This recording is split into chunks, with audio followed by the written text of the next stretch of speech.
And he was the first multimillionaire. They say that when he used to go to Europe in the early 70s, back then he had $20-30 million already when nobody had that kind of money.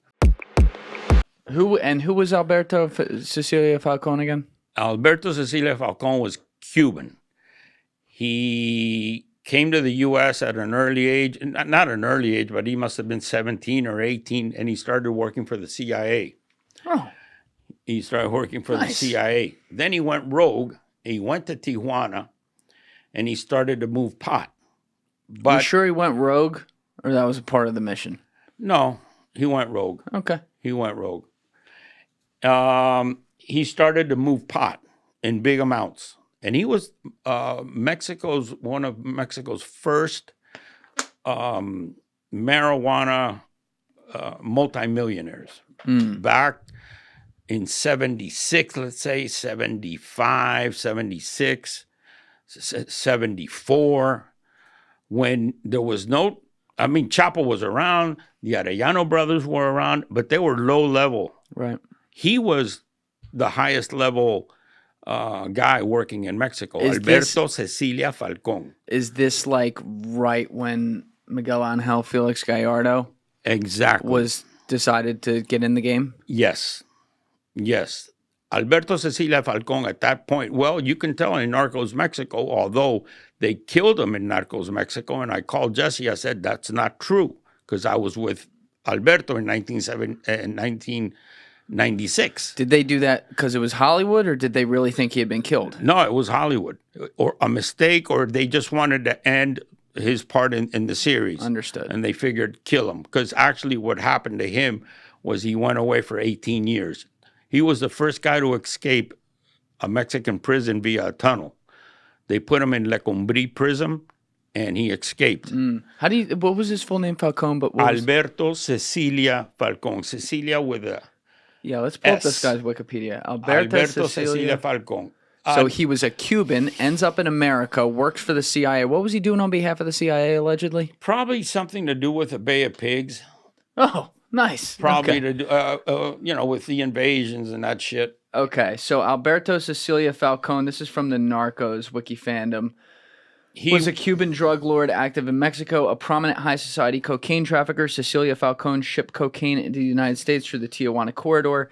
He mentored the Arellano Felix brothers, allowing them to establish marijuana shipping routes throughout his territory. In the early 1980s, he was approached by Miguel Angel Felix Gallardo, one of Pedro Aviles' men, to solicit his permission in permitting the Arellano brothers in joining an alliance between various marijuana smugglers. Convinced by his personal friend and socialite Isabella Bautista, Cecilia Falcone agrees to Felix Gallardo's requests on the condition that they do not interfere with his cocaine business. However, a few years later, Felix Gallardo, now the leader of the powerful Guadalajara cartel, decides to smuggle Colombian cocaine as the Caribbean route used by the Colombians was closed down by the United States. Enraged by the betrayal, Cecilia Falcone uses his influence to order a military raid on one of the weed warehouses of cartel leader Rafael Caro Quintero. The military seize most of the weed and destroy the rest. In retaliation, Don Neto of the Guadalajara cartel buys out the police force at Tijuana and attacks one of Cecilia's warehouses, setting it on fire and recovering Rafa's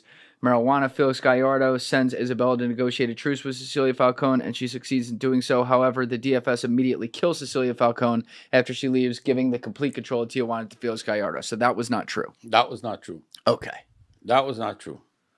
And I think the lady that they referred to is Can actually... you stay with the mic? Sorry. Yeah. The lady they referred to actually was La Tigresa.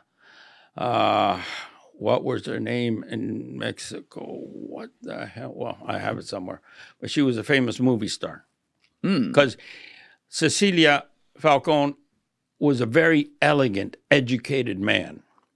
He went both ways, but he was portrayed as a he came across totally as a very serious gentleman, very well-dressed, very good-looking man, serious, no, not wacky at all. And he was the first multimillionaire. They say that when he used to go to Europe in the early 70s, back then he had $20-30 million already when nobody had that kind of money. There were two big tippers in Paris, him and the Shah of Iran. He used to give out, there she is, La Tigresa. Oh, that's the girl? Yeah. Interesting. He was always look at him. Yeah. Very good looking, well-dressed guy. We got along great. I met him through a lady friend of ours in Mexico, and I spent 2 years with him almost every day. So you were living in Mexico? Yes, I was. You relocated to Mexico in like 84? No, 85? I relocated to Mexico. I was living in Colombia up to 1994, and then I went to Mexico. Okay, so he had done his prison stint at this point. Exactly. He had just gotten out of prison when I met him. And you met him through a lady friend, you said? Through a lady friend. Now, was he still in the game, though, at this point? He was still in the game, but not as powerful as before. So he was looking to me to start up again and to start bringing in coke from Belize and Chetumal. And he had a very good friend bad son of a bitch, who was involved with El Negro Durazo in Mexico City. Negro Durazo was chief of police for López Portillo in Mexico. Sagul Vaca. Okay. Bad motherfucker. There's so much here, many different people that tie together that like we can go out of order. I want to try to keep it on track though. What we have been talking about that led into this tangent was that you expanded through the doc and then through Rafa Caro Quintero in 1984 through that connection. Right. That's good. That I guess you have a lot of podcast training to keep people on track. I got to stay on it. Right. So I was distributing coke that I received in Miami and taking it out west, taking it to Orlando, taking it to New York. At that time, I had already met some of the guys working with the Lucchese Oh, so you family. Connected with the mob. Yeah. I worked with them for a few years. Who'd you work with specifically there? Are you allowed to say they're probably dead now, but... I think they're dead. Well, I know my friend is dead, Joey Martino. They killed him and put him in a 55-gallon drum and dumped him on a river in Hialeah. Nice. But it was the Hollywood subsidiary of the Lucchese group out of New York, New Jersey. The Hollywood group, Anthony Asitoro. That's right up here. Supa, Gu, all these guys. But to keep things in line, so I was distributing. And then I got into bringing in plane loads, okay? Because this Lucchese group working out of Hollywood had a cowboy pilot. And they had a stop in Jamaica, and they had it in at the Hollywood International Airport. They had that bought off.